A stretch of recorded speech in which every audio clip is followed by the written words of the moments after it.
Poderia um governo legitimamente eleito abandonar os seus próprios habitantes à sorte, traindo eles? Essa pergunta parece até engraçada, num século de ditaduras de toda espécie como é o nosso, mas ainda assim nos causa arrepios pela possibilidade de que aconteça conosco. E se eu disser para você que uma coisa muito semelhante ocorreu no interior de Santa Catarina e é um dos conflitos menos falados de nossa historiografia? Conhece o contestado? Não? Então venha conosco saber mais sobre esse conflito enterrado pela memória brasileira. A região do contestado é o nome que se dá para a área que engloba grande parte do oeste catarinense e também do sul do Paraná, e leva esse nome porque justamente na época em que eclodiu o conflito, apesar de estar sob o controle paranaense, era também exigida e contestada pelo estado vizinho de Santa Catarina. É uma região basicamente agrícola, composta majoritariamente de imigrantes europeus, mas também de ex-combatentes da Guerra Farroupilha, indígenas, bem como elementos oriundos das viagens dos tropeiros por essa região. É preciso ressaltar aqui, isso fará toda a diferença no entendimento do conflito do contestado, que essas terras eram legalmente possuídas por essas pessoas que habitavam na região. Ainda assim, logo após a proclamação da República, o Brasil caiu, como sabemos, novamente na mão de caudilhos, ora militares, ora oligarquias regionais que disputavam entre si o poder em detrimento do povo brasileiro. Uma dessas figuras indigestas foi o presidente militar Hermes da Fonseca, que, a pretexto de se opor à corrupção de grupos locais, usou o exército para intervir nas regiões e acabar com seus opositores. Seu governo, à semelhança dos primeiros presidentes militares, foi marcado pela explosão de conflitos armados e por revoltas em diversos pontos do país. No sul, com certeza, não haveria de ser diferente. Toda a Guerra do Contestado se inicia quando Hermes da Fonseca acorda um tratado com a companhia americana Brazil Railway Company, para que se erga uma linha férrea ligando o Rio Grande do Sul ao Sudeste. O que, a princípio, poderia ser uma medida benéfica para o desenvolvimento do país, logo se converte em um pesadelo.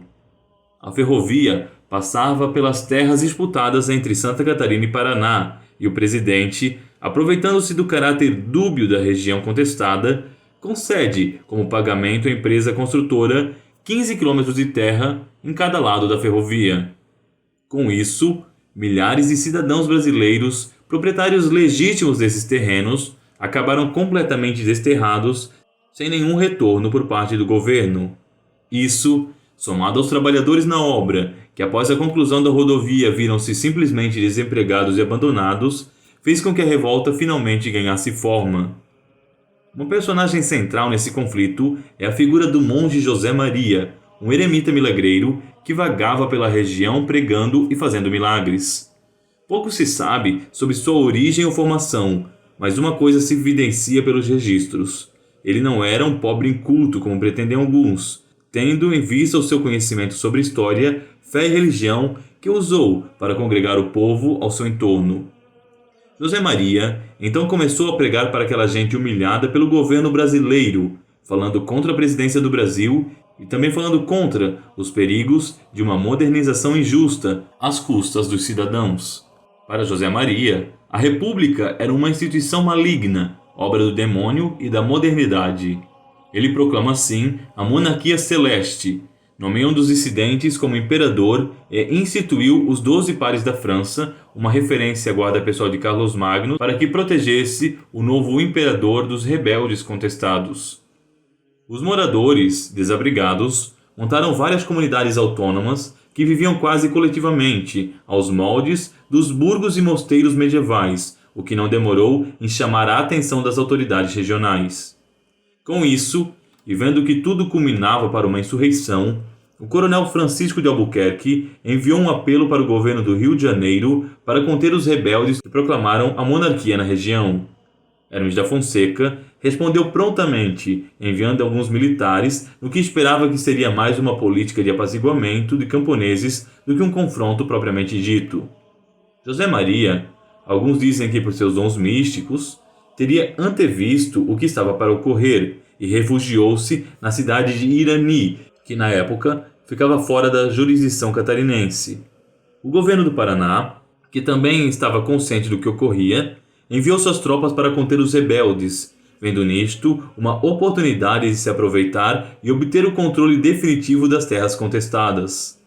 Assim, em 22 de outubro de 1912, ocorre o confronto entre a Polícia Militar do Estado do Paraná e os membros da recém-proclamada Monarquia Celeste.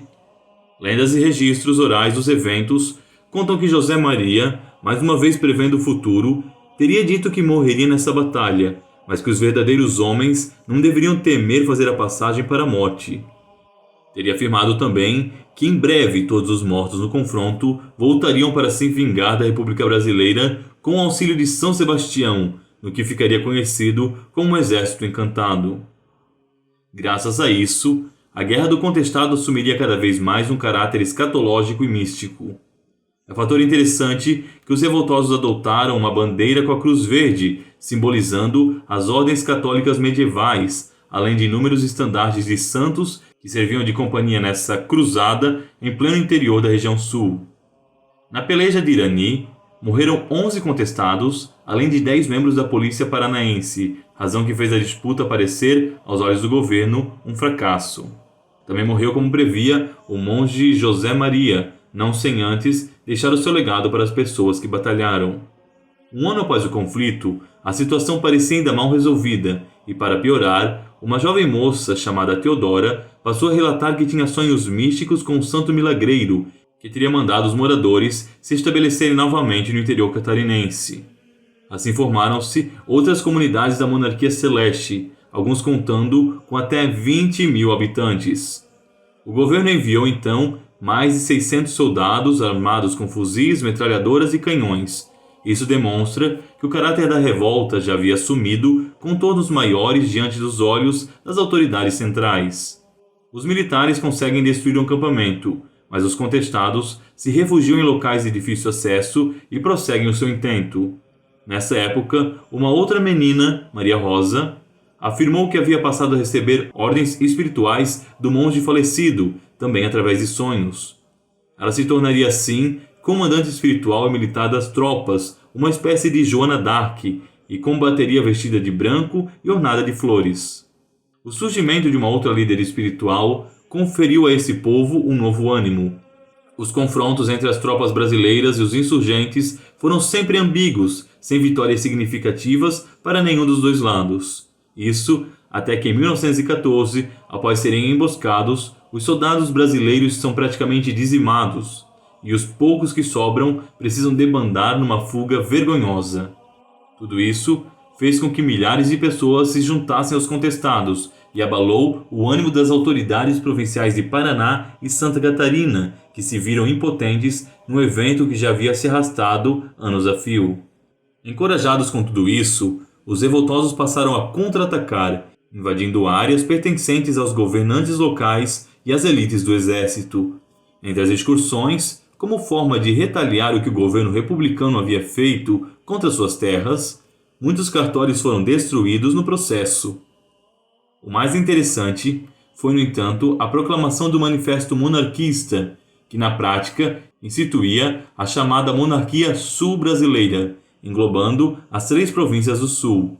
Entre tantas coisas, o manifesto dizia o seguinte: Eu, Dom Manuel Alves de Assunção, aclamado imperador constitucional da monarquia sul-brasileira, em 1º de agosto do corrente ano, com sede no reduto de Itaquaruçu, no Bom Sucesso, convida a nação para lutar para o completo extermínio do decaído governo republicano que durante 26 anos infelicita esta pobre terra, trazendo o descrédito, a bancarrota, a corrupção dos homens e, finalmente, o desmembramento da pátria comum. Comprometo, em pouco tempo, eliminar o último soldado republicano do território da monarquia, que compreende as 3 províncias do sul do Brasil, Rio Grande, Santa Catarina e Paraná. Para o futuro, anexar ao Império o estado oriental do Uruguai, antiga província cisplatina. Organizar o exército e armada dignos da monarquia e reorganizar a Guarda Nacional. Dar ao país uma constituição completamente liberal. Reduzir os impostos de exportação e importação e bem assim estabelecer o livre câmbio dentro do território do Império. Fazer respeitar meus súditos, logo que me seja possível em qualquer ponto do planeta. Fazer garantir a inviolabilidade do lar e do voto, tão menosprezado pelo decaído regime. Fazer respeitar em absoluto a liberdade da imprensa, também menosprezada pela antiga república.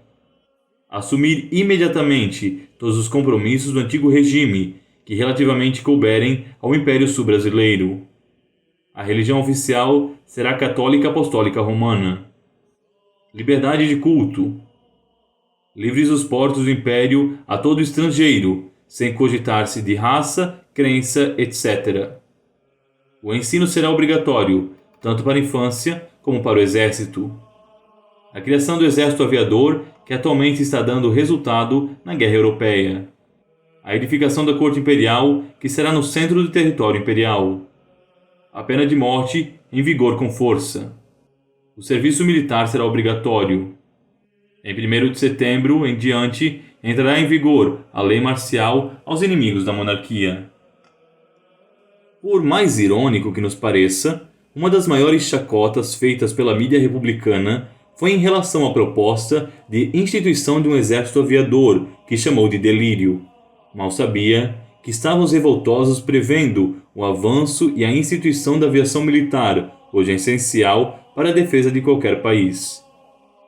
Com a revolta tomando o status de uma completa negação da República Brasileira, o presidente passou a ser mais duro em seus ataques, dispersando várias vezes os rebeldes que, no entanto, se agrupavam e voltavam a destruir tudo aquilo que fosse relacionado com a República Brasileira. Numa atitude extrema, o Brasil precisou nomear um general do exército, Setembrino de Carvalho, e o enviou, junto com muitas tropas, que finalmente cercaram os rebeldes. Inicialmente, Setembrino havia tentado enganar os contestadores, dizendo que, caso se rendessem, teriam suas terras devolvidas e não seriam punidos. Diante de tamanha mentira, é evidente que as tropas da recém-fundada monarquia sul-brasileira continuaram a resistir bravamente. Entretanto, cada vez mais famintos, os revoltosos acabaram sucumbindo numa batalha final, que ocorreu somente em 1915. Espanta-nos a crueldade dos jagunços que estavam a serviço da República. Mulheres, crianças, idosos e qualquer um que estivesse no acampamento rebelde acabou morto de forma indigna. Os relatos orais contam que o principal objetivo, na verdade, era exterminar a população, já que não se pretendia conceder a ela qualquer devolução de terras. Assim, crianças de colo eram arremessadas para o alto e atravessadas por baionetas, e em seguida desovadas em campos que até hoje se dizem ser mal assombrados. O exército encantado de José Maria jamais ressurgiu dos mortos para fazer justiça. Entretanto, restam as sequelas de uma guerra que o Brasil procura desesperadamente apagar de seus anais, mas que deve sempre ser recordada, por justiça, à memória de todos que morreram. E você, sabia de tudo isso? Não? Deixe suas respostas nos comentários. E até o próximo programa, se Deus assim quiser.